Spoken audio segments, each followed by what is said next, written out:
아버지 사랑 내가 노래해, 아버지 은혜 내가 노래해. 네, 오늘은 성령 강림절입니다. 그 마가의 다락방에서 120명이 기도할 때 위로부터 성령께서 임하시는 날을 기념하는 절기이고요. 그리고 요 일주일, 다음 일주일 주간을 우리는 웨슬레 회심 주간이라 그렇게 얘기합니다. 감리교를 시작한 요한 웨슬레 선생님이 1738년에 5월 24일 날 회심을 하셨어요. 그래서 전국에 있는 모든 감리교회들은 이번 주와 다음 주에 그 회심을 기념을 합니다.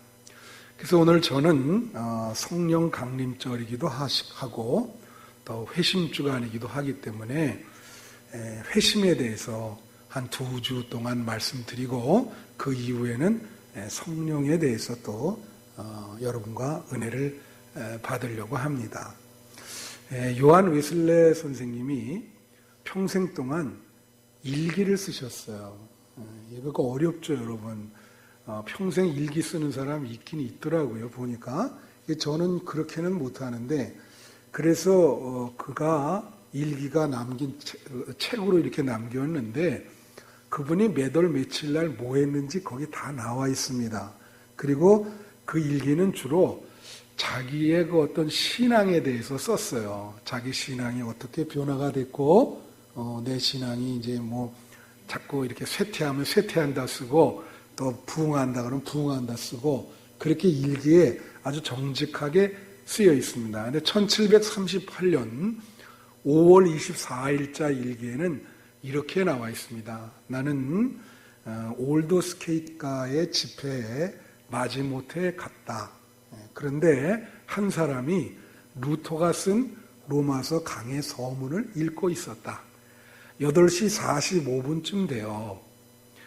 그 사람이 하나님께서 예수 그리스도를 통해서, 예수 그리스도의 믿음을 통해서 사람의 마음이 어떻게 변화되는가를 설명할 때에, 8시 45분입니다. 그때 설명할 때에 내 마음이 이상스럽게 뜨거워지기 시작했다. 이상스럽게 뜨거워짐을 느꼈다. 그때가 바로 웨슬레가 회심하는 그러한 시간인 거예요. 그래서 그 이후로 웨슬레는 완전히 사람이 바뀌었습니다. 사실은 막 시장에 나가서 설교하면요, 거의 몇천 명이 막 쓰러지고 눈물 흘리고 그런 사람으로 바뀌었죠. 근데 그게 처음부터 이루어진 건 아니에요. 여러분, 이 웨슬레의 회심에는 2가지 특징이 있습니다. 하나는 우리가 이런 얘기하죠. 모태신앙이라고. 이 웨슬레는 모태신앙입니다. 그렇지만은 그 신학교 교수까지 했지만 중생하지 못했어요. 중생이라는 게 거듭난다는 거거든요. 좀 이렇게. 여러분, 교회 오면은 한번 중생을 하셔야 됩니다. 새롭게 거듭나야 됩니다. 여러분 중에 제가 보기에는 아직 중생하지 않은 사람들이 있는 것 같아요. 반드시 예수님 만나서 거듭나시기를 축원합니다. 근데 이 중생의 경험을 해야 되는데, 웨슬레는 모태신앙이면서도 오랫동안 예수님 만나지 못했어요. 중생도 못했어요. 그러다가 뒤늦게 이렇게 된 거예요. 근데 여러분, 특징이 뭐냐? 어떤 분 그런 분이 있어요. 나는 교회 생활을 40년 이상 했다. 근데 중생하고 회심하는 거는 그거랑 상관이 없습니다. 아무리 오래 다녀도 예수님 못 만나면 못 만나는 거예요. 거듭나지 못했으면 못한 거예요. 무슨 말씀인지 아세요? 그래서 예수 믿는 연수, 모태신앙, 그거랑 상관없어요. 사람이 회심하고 거듭나는 거는 그거랑 전혀 상관이 없다. 그 웨슬레의 회심을 보면 그걸 알 수가 있다. 또 하나의 특징은 웨슬레는 말이에요. 우리가 이런 걸 뭐라 하냐면 종교적인 집안이다. 그렇게 얘기합니다. 저희 집안에도 감리교 목사만 7명 있는데 그게 무슨 얘기냐. 이 웨슬레는 아버지 쪽으로 대부분 목사예요. 그때 당시는 이제 목사라는 칭호는 아니지만 오늘날로 얘기하면 목사입니다. 어머니 쪽으로도 다 목사예요. 그러니까 그런 걸 뭐라 그래요? 종교적인 집안이다. 혹은 믿음의 명문가다. 뭐 이렇게 얘기할 수 있겠죠. 그렇지만은 회심하지 못했어요. 그래서 아무리 뭐 내가 4대째 믿는 사람이다. 5대째 믿는 사람이다. 아무리 그렇게 얘기해봐야 중생하지 못했으면 별 수 없는 거예요. 그거랑 상관이 없어요. 중생해야 되고 회심해야 되는데 아무리 종교적인 집안이라도 회심 못하는 사람 많습니다. 그래서 여러분들은 평생 목적이 여기 교회 와서 회심하셔야 돼요. 중생해야 됩니다. 성령 받으셔야 될 줄로 믿습니다. 그래서 거듭나야 된다. 오늘 이 삭개오의 이 회심, 이 누가복음 19장 삭개오의 회심 사건은 제가 한 2개월 전인가요? 여러분에게 설교했습니다. 제목이 뭐였냐면 기다리시는 예수님이다. 그때는 삭개오의 어떤 외로움, 그런 관점으로 여러분에게 말씀을 드렸고요. 오늘은 회심의 관점으로 이 삭개오에 대한 내용을 여러분에게 말씀드리려고 합니다. 이 삭개오의 회심으로 볼 때 우리는 3가지 유의할 점이 있습니다. 첫째는 뭐냐면 우리가 회심을 하게 되면요. 하나님께 용납받았다는 그러한 의식을 갖게 됩니다. 용납받았다는 의식. 용납이라는 거 아시죠, 여러분? 용인되었다. 그런 의식을 갖게 돼요. 이게 왜 중요하냐? 여러분, 삭개오는요, 세리쟁이거든요. 세리쟁이는 뭐예요? 오늘날로 얘기하면 세무공무원입니다. 세무공무원이고 부자였어요. 돈이 많았어요. 셀 수 없이 돈이 많았습니다. 그러다 보니까 사람들조차도 삭개오를 용납하지 않았습니다. 옆에 오는 거를 별로 좋아하지 않고 삭개오를 왕따시켰어요. 그래서 요즘 그러잖아요. 어디 식당이나 이런 데 가면 손님을 좀 이렇게 좀 좋지 않은 손님을 뭐라 하냐면 진상이라 그러죠. 진상이라. 그러니까 삭개오는 진상입니다. 사람들이 다 자리를 피하고 나타났다 하면 멀리 도망가고. 왜 그럴까요? 이유가 있어요. 여러분, 왜 그러냐면 이때 이스라엘은 로마의 식민지입니다. 근데 식민지로서 그 로마의 공무원이죠. 세무공무원은. 그렇죠? 여러분, 일제시대를 생각하면 돼요. 지난번에도 말씀드렸지만 일제시대 때 한국 사람으로서 경찰이라든가 이렇게 돼가지고 물론 다 치안을 위해서 필요했지만은 그런 사람들이 유독 한국 사람들을 더 괴롭히고 그런 사람 많았거든요. 그런 위치죠. 이 삭개오라는 사람이 돈도 많고 같은 동족인데 로마의 관리가 돼가지고 우리들을 착취하니까 삭개오를 좋아할 사람이 누가 있겠습니까? 오면 다 멀리 도망가고 용납이 안 되죠. 그래서 여러분, 사람들한테 이렇게 거절당하는 아픔을 경험한 분 계세요? 가족들에게도 그럴 수 있죠. 삭개오가 바로 그런 사람이요. 그런데다가 이 사람이 키가 작았어요. 열등의식이 있었어요. 이 열등의식이 문제죠. 그래가지고 결국은 어떻게 해요? 예수님이 안 보이니까 뽕나무 위로 올라간 거 아니에요. 예? 여러분, 제가 말씀드렸지만 교회에 와서도 예수님 안 보일 수가 있습니다. 왜냐하면 예수님 곁에 인의 장막이 쳐지는 수가 있어요. 그럴 때는 그 인의 장막을 넘어서 예수님을 봐야 됩니다. 그 인의 장막을 뚫고 예수님을 봐야 돼요. 여러분 그렇게 되시기를 축원합니다. 그죠? 그런데 그래서 이 삭개오가 예수님이 이거 많은 사람이 거기 있는데 예수님이 오직 이름 하나 삭개오를 부르시는 거예요. 삭개오야 내려와라 이리 와라. 그리고 그 집에 유하면서 뭐라냐면 오늘 이 집에 구원이 임하였다. 이건 너무 놀라운 사건 아닙니까? 많은 사람한테 왕따를 당했는데 아니 예수님이 용납을 해주시는 거예요. 이리 와라. 그게 하나님의 사랑이거든요. 내가 널 용서하고 내가 널 이해한다. 옛날에 우리 아버님, 어머니인데 아버님이 이제 결혼하고 한 1년 후인가요? 우리 어머님 집안은 사실은 그 서울에 후암동 아세요? 도동이라고 그러는데 도동, 후암동 거기서 대대로 사는 집안입니다. 우리 어머니 집안이. 근데 지금도 거기 계세요. 거기 그쪽 외가는 거기 있는데 이제 우리 아버님이 장가를 가고 거기 이제 처가댁에서 하룻밤을 자는데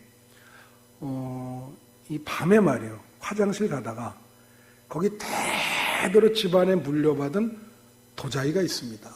조선시대 도자기. 갑오죠, 그걸.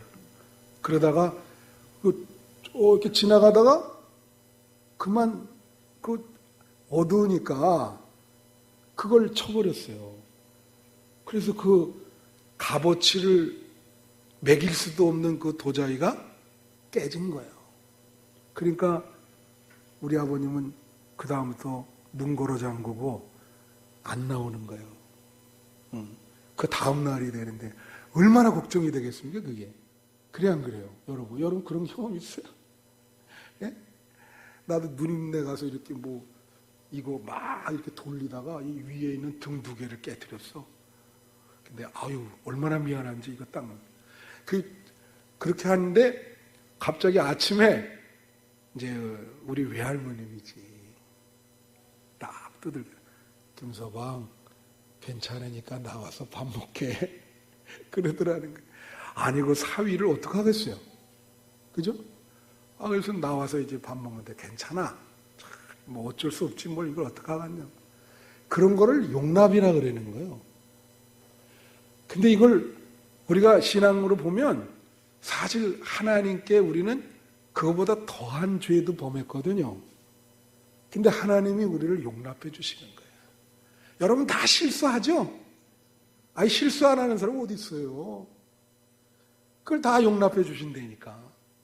그래서 이거를 뭐라 하냐면 게라르트 에벨링이라고 하는 늘 얘기하지만 그 사람이 이렇게 표현했어요. 이게 신앙의 현실성이다. 그 말은 무슨 뜻이냐? 우리가 이 세상에서 살아나갈 때 하나님이 나 같은 죄인도 용납해 주셨다. 그러한 믿음을 갖고 살아가는 거예요. 그래야 신앙에 힘이 생겨요. 용기가 생기고 자신감 있게 살아나갈 수 있는 거예요. 여러분, 하나님께서 여러분을 용납해 주셨습니다. 그러니까 자신감 있게 살아갔어요. 이게 신앙의 현실성이에요. 현실의 뿌리를 내려야 되는데 그것이 바로 하나님이 우리를 사랑하신다. 그것만큼 더 큰 힘이 어디 있겠습니까? 그 다음에 두 번째로 이제 회심을 하게 되면 물질관이 바뀌게 됩니다. 이게 무슨 말이냐? 이 삭개오는요 세리쟁이고 지독한 구두쇠였어요. 왜냐하면 돈만 계속 모았단 말이죠. 그러니까 부자가 될 수밖에. 돈을 쓸 줄을 몰라. 그냥 쌓여놓기만 하는 거예요. 그런데 오늘 본문 말씀 8절에 보면 뭐라고 나오냐면 자기가 재산의 절반을 가난한 사람에게 어떻게 해요? 나눠주겠다. 그렇게 얘기하잖아요. 이건 놀라운 변화입니다, 여러분. 이거 그냥 성경 구절이니까 여러분 읽는데 이건 놀라운, 예수님 만나고 나서 이런 마음이 들은 거예요. 자기 재산의 절반. 아이고, 그 재산이 얼마나 많은데 그 절반이면 어느 정도겠습니까? 그걸 가난한 사람에게 나눠주겠다. 그렇게 얘기한 겁니다. 여러분, 웨슬레가 이런 말 했어요. 사람이 회개하고 정말 거듭나려면은 내가 갖고 있는 물질이 거듭나야 된다. 내가 갖고 있는 물질이 회개해야 된다. 물질이 회개하는 것이 진정한 회개다. 그런 얘기를 했습니다. 되게 중요하죠, 이게. 왜 중요하냐? 여러분, 그래요. 어느 교회에서 이제 학생들한테 얘기하면서 제가 이렇게 어느 교사가 가르쳐 준 거 보니까 뒤에서 뭐라 하냐면 돈은 나쁘다. 그렇게 가르쳐요.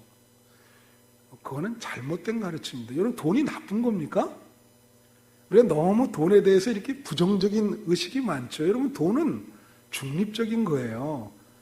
좋게 쓰면 좋은 돈이 되고 나쁘게 쓰면 나쁜 돈이 되는 거죠. 그리고 돈이 얼마나 중요합니까? 여러분, 돈이 없으면 어떻게 살아가요? 못 살아가죠. 돈이 중요하기 때문에 우리가 그걸 위해서 얼마나 목숨 걸고 돈 벌기 위해서 노력을 합니까?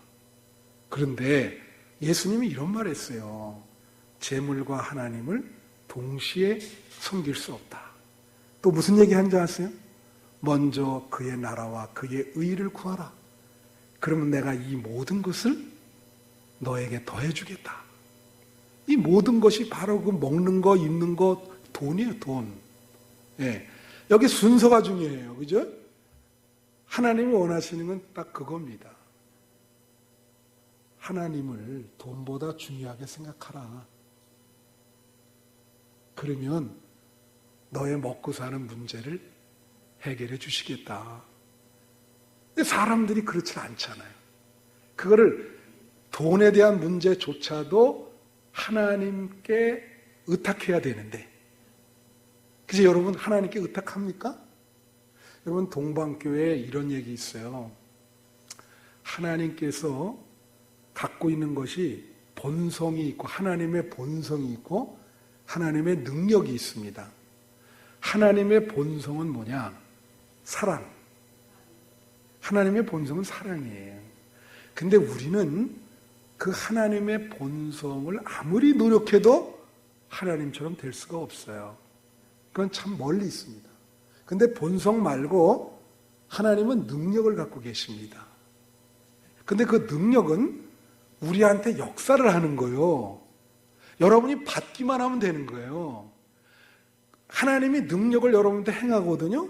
그럼 그거는 우리가 하나님과 가까이 할 수 있는 게 믿음으로 그것을 받아가지고 그 하나님의 능력에 참여를 하면 돼요. 무슨 말인지 알아요? 근데 그게 안 되는 거예요. 예를 들면 물질 문제도 하나님이 능력이 계시죠. 여러분을 부자로 만드실 수도 있고 가난한 사람으로도 하나님은 만들 수 있습니다. 그래서 하나님이 여러분에게 축복을 해주고자 할 때 믿음으로 받으면서 거기에 참여를 하면 돼요. 여러분, 회심을 할 때 뭐가 일어나는지 아십니까? 세 가지가 정리가 깔끔하게 돼. 회심을 하게 되면. 거듭나게 되면. 그게 뭐냐면 언제 한 말씀드렸을 거예요. 시간 정리, 공간 정리, 물질 정리입니다. 시간 정리는 뭐예요? 시간 사용하는 것이 막 그냥 혼돈스럽고 무질서했는데 깔끔하게 질서가 잡혀요. 공간도 마찬가지예요. 어디 가고 오는 것이 질서가 잡혀지고 물질을 사용하는 것도 쓸 때 쓰고 안 쓸 때 안 쓰고 선용을 할 수 있는 질서가 잡혀진다고. 여러분 창세기 1장 2절 3절에 뭐라고 나와 있습니까? 땅이 혼돈하고 공허하며 흑암이 깊음 위에 있으니 하나님의 영이 수면 위에 있느니라. 하나님이 빛이 있으라 하니 빛이 있었느니라. 이게 뭐예요? 혼돈하고 공허했단 말이에요. 하나님의 창조입니다, 그것이. 근데 여기에 빛이 있으라 하니까 어둠이 물러가고 질서가 잡혔어요. 딱 창조가 일어나고 여러분의 그 무질서한 생활 속에 하나님이 명령하십니다. 빛이 있으라. 그럼 하나님이 여러분의 삶을 새롭게 창조하는 거예요. 시간도 정리가 잘 되고 공간도 정리가 잘 되고 물질 사용도 정리가 잘 돼요. 성경에 말해요. 이런 말이 있습니다. 깨어 있으라. 한자로 그거를 경성하라 그래요. 경성. 히라보로는 그걸 넵시스라 그러는데 그게 뜻이 뭐냐면 이겁니다. 경성, 사람이 이렇게 몽롱한 상태, 술 먹으면 몽롱하죠? 그럼 뭐가 이렇게 의식이 잘 안 돼요. 거기서 깨면은 의식이 돌아오잖아. 그래서 그 깨어 있으라는 말이 그게 회심한 상태를 말하는 거예요. 그래서 이거는 뭐냐면 좀 어려운 말로 얘기하면 깨어 있다라고 하는 말은 내가 특별한 시간과 특별한 공간에 지금 존재하고 있다. 특별한 시간과 특별한 공간에 있다라고 하는 것을 의식하는 거예요. 내가 지금 특별한 시간 속에 특별한 공간 안에 내가 있다. 그걸 의식하면 깨어 있는 거예요. 그걸 의식하지 못하면 몽롱한 상태에 있는 겁니다. 몽롱한 상태. 예. 회심이 안 된 경우죠. 마지막 세 번째로 회심을 하게 되면 관계의 변화가 일어납니다. 이게 중요해요. 여기 오늘 8절에 보면 또 그 밑에 기절에 뭐냐면 만일 자기가 토색한 일이 있다면 몇 배나 갚겠다고 얘기를 합니까? 오늘 8절에 4배나 해서 갚겠다. 그렇게 얘기를 해요. 이도 놀라운 변화죠. 여러분, 사람들이 관계가 왜 나빠질까요? 제가 하나 물을게요. 여러분 주변 사람들과 관계가 좋으세요? 저도 항상 이 목회자들과의 관계에 신경을 씁니다. 근데 만약에 내가 왜 이렇게 관계가 안 좋지? 이런 생각이 들면 참 마음이 아프고 긴장돼요. 그러니까 기도하게 되고. 이제 사람이 그 관계성에서 제일 중요한 게 뭘까요? 이해관계입니다. 그죠? 이해관계. 이해관계에 얽히면 관계가 나빠져요. 그래서 관계 좋은 사람들 보면 대부분 내려놓는 사람이 많고요. 어떤 태도를 갖냐면 내가 조금 손해를 보지. 조금 손해를 보면 관계가 좋습니다. 사람이 감정도 똑같아요. 내가 그냥 참고 말지. 내가 좀 손해를 보겠다. 그러면 관계는 좋아지는 거예요. 물질도 마찬가지예요. 그런데 왜 사람들이 관계가 나빠지냐? 이해관계도 있지만 그 중에 하나 내로남불이라는 거 여러분 아세요? 어떤 분이 그러더라고. 하도 요새 신문에도 그런 용어가 많이 나니까. 내로남불이 중국의 고사성어입니까? 그렇게 물어봐요. 내가 노상해서 남에게 불을 지른다 이런 식으로 이상하게 해석하는데 이건 고사성어가 아닙니다. 뭐죠, 여러분? 내가 하면 로맨스고 남이 하면 불륜이다. 이 표현은 인간의 위선을 얘기하는 거예요. 위선. 그죠? 여기 지금 삭개오가 자기 위선을 깨달은 거 아니에요. 그래서 내가 토색한 것을 4배나 갚겠다. 그럼 자기 죄를 지금 안 거예요. 그죠? 여러분, 조나산 파이트라고 하는 미국의 윤리학자가 있습니다. 굉장히 유명한 사람이에요. 이 사람 책 많이 썼는데 우리나라 말로 거의 다 번역돼 있어요. 그 사람의 베스트셀러가 뭐냐면 영어로는 The Righteous Mind라는데 우리나라 말로는 바른 마음이라 이렇게 번역돼 있습니다. 한번 사보시면 좋겠어요. 다 같이 바른 마음. 거기서 이 사람이 이런 중요한 표현을 해요. 잘 들으세요. 뭐라 하냐면 인간은 모두 위선자다. 그런데 사람은 그 마음속에 자신을 변호하는 변호사를 갖고 있다. 여러분 마음속에 다 여러분을 변호하는 변호사를 갖고 있는 거예요. 나도 갖고 있고 여러분도 갖고 있어요. 그래서 그 변호사가 하는 일은 뭐냐? 남의 죄는 기소하고 자기 죄는 방어하는. 남의 죄는 뭐예요? 기소하고 자기 죄는 뭐예요? 방어예요. 방어. 모든 인간은 다 똑같다는 거예요. 여러분 똑같아요. 나도 그렇고. 이 사회 전체 다 정치가든 종교가든 예술가든 다 똑같죠. 여러분 미투 운동 아시잖아요. 그죠? 그런 모든 것들. 그래서 중요한 것은 이거 있어요.